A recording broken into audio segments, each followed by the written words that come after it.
Show! Hi, everybody!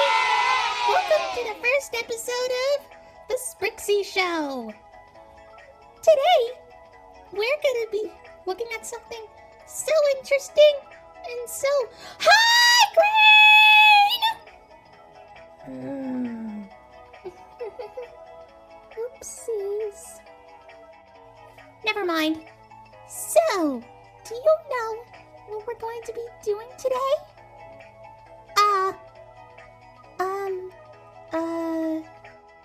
A review?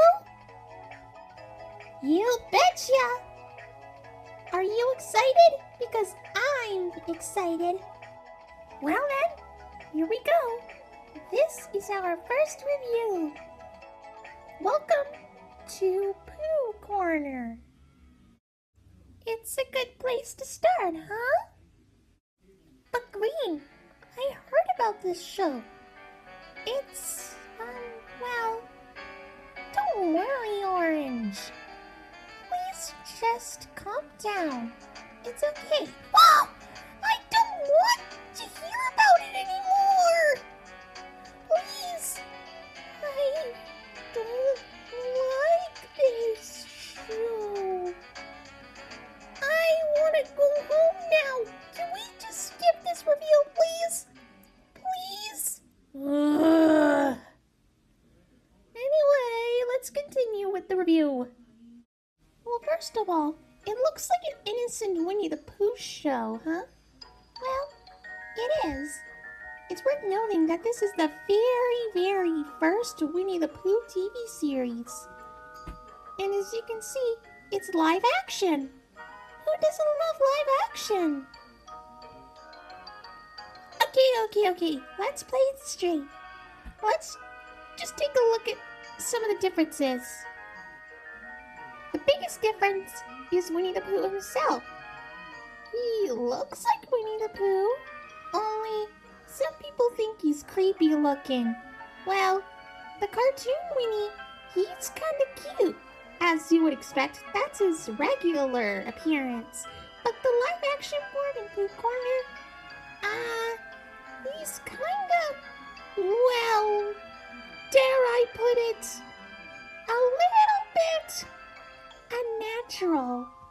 I mean, his head seems a little too small, obviously because it's a costume, and people don't have that big of a head. And I don't know, just seeing him walk around in like full body when there's somebody in the costume, it's just, I don't know. And don't even get me started about those eyes! I don't know why they made his eyes look like that, but I guess it's just so he can blink. Pooh can blink without those. And does anybody know what they all look like? I assume they look like something. It's probably because of how low budget they are that they can't really afford to make them look so good. You are ignoring! Piglet is, well, he looks kinda cute. I'm pretty sure that the person who made these costumes had to make sure that they fit the people, were able to have their heads and their bodies be perfectly fit. But piglets, I wonder how small the person in the piglet costume was. Probably a little person or something? I don't know.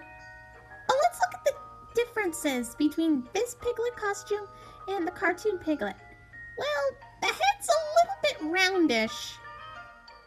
Also, this version of Piglet wears a scarf. Well, the Piglet we all know does not wear a scarf. I mean, it is a cute looking scarf. I do like scarves, but, well, I don't know. He does look cute in that scarf, I must say. Now let's look at Tigger. I understand Tigger is known to bounce on his tail, but because this is live action, I'm guessing there was no way they were able to make him bounce from his tail. I mean, a fake tail isn't as strong enough as, say, well, any tiger's tail, I must say. Also, I think that he's a little too, dare I say, quick. But you know what? I guess that's what makes Tigger funny. He's supposed to be really energetic. He's kind of cool here. He's really in character. The only difference is that instead of a pink nose, he has a black nose. I don't know, maybe they didn't have enough pink fabric to make the nose when they were making the costumes. Oh well. Now as for Eeyore, he is considered to be, well, an old gray donkey, as he is. But the thing is about this version of Eeyore is that he's less depressed and more cheerful. Also, I don't know if this is tied to any of the other stuff, but he really likes to eat thistles. I mean, thistles are plants, so I guess maybe they kind of put that into the actual Pooh stuff, but I guess that we've never really had that information, and we've only heard it here. Also, how does the Eeyore costume work? So for Kanga, I understand Kanga is kind of the female in the Winnie the Pooh cast, but just seeing the live-action version of Kanga, well, in Welcome to Pooh Corner form, she kind of looks a little bit like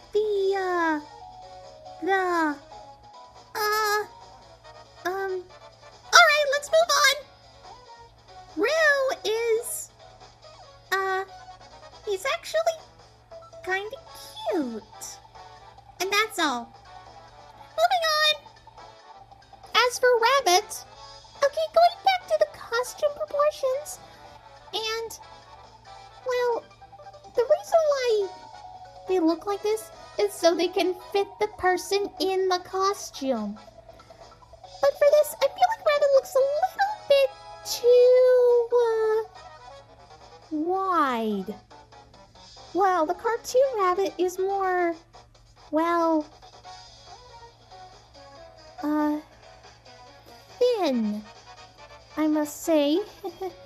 Also, I noticed that Rabbit is less cranky than his original cartoon counterpart. Maybe the people who made this show just don't like Rabbit being a jerk. Finally, we have Owl. Owl, well, I'm guessing he's more of the, I don't know, he does have the gag of, or the running gag, I must say. Much like Eeyore with the thistles, he likes to talk about his relatives. But you know what? Well, I'm guessing that's kind of a thing he could do. I mean, yeah, sure, he can be very mature and wise, but yeah, just hearing him talk about his relatives is kind of amusing, I guess. But yeah, I'll stick with that. I can understand. Gee, Green, I never knew that the characters had some interesting looks and personalities. It almost felt like that I missed something from the original stuff. Or should I say, the actual stuff that's been around for the longest. I know. And you, on the other hand, always respected them as creepy. But if you keep on looking at them, they might not seem creepy at all. They're actually kind of cute and really funny.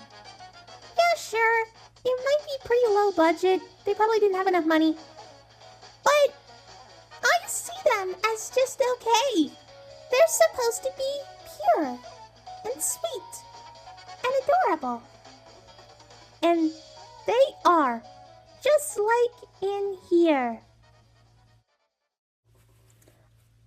I'm not sure about that, because look at this. PSAs with Pooh? Exactly. PSAs. We need to talk about them. Why are you wearing glasses? Oh! You know what? I don't know. According to this, it seems that they did these PSAs for educational children for schools. They talked about school bus safety and stranger danger. Oh, that's nice. I guess it would have been... Wait, what? School bus safety, etiquette, and stranger danger? Are you telling me that they also entertain children at school? Yeah. Is that a problem? I can't believe that those kids were actually able to pay attention without, worrying. Don't worry about anything. You see, Pooh's Great School Bus Adventure is a 13-minute long PSA that was released, I believe, in 1984. It taught children all about proper school bus etiquette. Well, what the plot is that the gang boards the school bus to deliver a forgotten school lunch to Christopher Robin, which I believe is the only time he was ever addressed to in the show. Anyway, while on the bus, they talk about what to do and what not to do in terms of school bus safety. This includes not running in front of the bus, not going under the bus, and don't eat or drink on the bus. Proper safety, school bus stuff, all that kind of, stuff like that. It's not really that popular. In fact, I'm pretty sure that you can only find a VHS copy of it somewhere in, a really old vintage antique store or something. Some kind of thrift shop. There's no way you're able to find it in a library anymore. Unless you look hard. Really hard. Come on. I feel like that this is probably one of the most jarring things I have ever experienced from Winnie the Pooh, but there's more. However, there was another PSA, which is obviously the Stranger Danger one. Too Smart for Strangers was released in 1985 and was 45 minutes long. That is a very long one, but it's only lasted 45 minutes. In this one, you have to learn all about Stranger Danger. It features a few kids talking about what to do when approached by a stranger and what they do when, that happens. And of course, the Winnie the Pooh characters also give some tips on how to stay safe. Don't let a stranger in your house when a parent isn't home. Don't take anything from a stranger if they offer it to you, and run away when approached by a stranger while on the street. The reason why this is so infamous is because, they also talk about molestation, which is, touching private parts! They talk about private parts in this! But despite all of that, it's still a really good show, just like all the other ones. Well, that's our show. Bye!